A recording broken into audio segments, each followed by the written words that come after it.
ఒక పాత్రలో ఆల్రెడీ నిండా నీరు ఉన్నాయి. ఆ నిండా ఉన్నటువంటి ఆ నీటిలోకి మరలా నీరు పోయాలంటే అవుతుందా? కొత్త నీళ్ళు ఆ యొక్క కుండలో పోయాలంటే మొదటి దాంట్లో ఉన్న పాత నీళ్ళు ఏమవ్వాలి? ఖాళీ అవ్వాలి. ఖాళీ అయినటువంటి పాత్రగా ఉంటేనే దాన్ని ఇంకో నీటి పోసి దాన్ని నింపగలుగుతాం.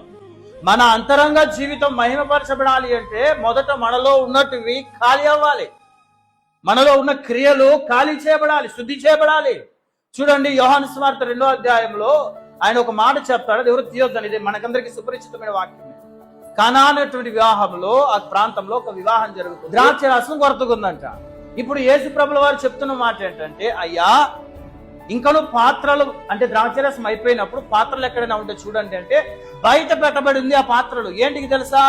ఎవరైనా భోజనం చేసి బయటికి వెళ్ళేటప్పుడు కాళ్ళు చేతులు కడుక్కోవడానికి ఆ పాత్రను అక్కడ పెట్టారు. అర్థమవుతుందా? దానికి మాత్రమే పాత్రలు ఉపయోగించుకునేటువంటి వారు. ఆ పాత్రలు పెట్టబడినప్పుడు వీళ్ళు అన్నారు, ప్రభువా ఆ పాత్రలే మిగిలి ఉన్నాయి, వేరే ఏది లేదు అన్నప్పుడు ఆయన చెప్పిన ఒకే ఒక మాట, దాన్ని శుద్ధి చేసి తీసుకున్న దగ్గరికి రండి. 3 రాతి బాణలు. హల్లెలూయా. ఆ రాతి బాణులన్నింటినీ ఎప్పుడైతే పరిశుద్ధంగా కడిగారో, కడిగి తీసుకుని వచ్చి ఆయన దగ్గర పెట్టినప్పుడు ద్రాక్షారసం ఎక్కడి నుంచి వచ్చిందో, ఇంత రుచికరమైనటువంటి ద్రాక్షారసం అని వాళ్ళు ఏమైపోయారు? ఆశ్చర్యపడిపోయారు. నేను ఎందుకు ఈ మాట మీతో చెప్తున్నాను అంటే, మొదట ఆ యొక్క పాత్రలోకి ద్రాక్షారసం రావడానికి ముందు మొదట అది ఏమైంది? శుద్ధి చేయబడింది. మన జీవితం కూడా అంతే.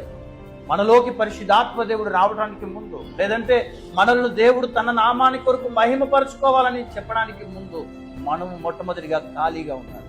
హల్లెలూయా. మనము శుద్ధి చేయబడిన హృదయం కలిగిన వారంగా ఉండాలి. ఆ పాత్రలన్నీ కూడా ఖాళీ చేయబడ్డాయి, శుద్ధి చేయబడ్డాయి. అందుకే ఆ పాత్రలోకి నీటిని వాళ్ళు అంచుల మట్టుకు నింపినప్పుడు ద్రాక్షారసముడు దేవాది దేవుడు ఏం చేశాడు? అక్కడ అద్భుత రీతిగా తీసుకుని వచ్చాడు. నా ప్రియమైనటువంటి వాళ్ళారా, ఉన్నట్టుగా ఆ పాత్రలను తీసుకుని వచ్చి ఉన్నట్లయితే నిశ్చయంగా అక్కడ కార్యం జరిగి ఉండేది కాదేమో. ఇది ఒక విశ్వాస జీవితానికి ఒక సాదృశ్యంగా ఉంది.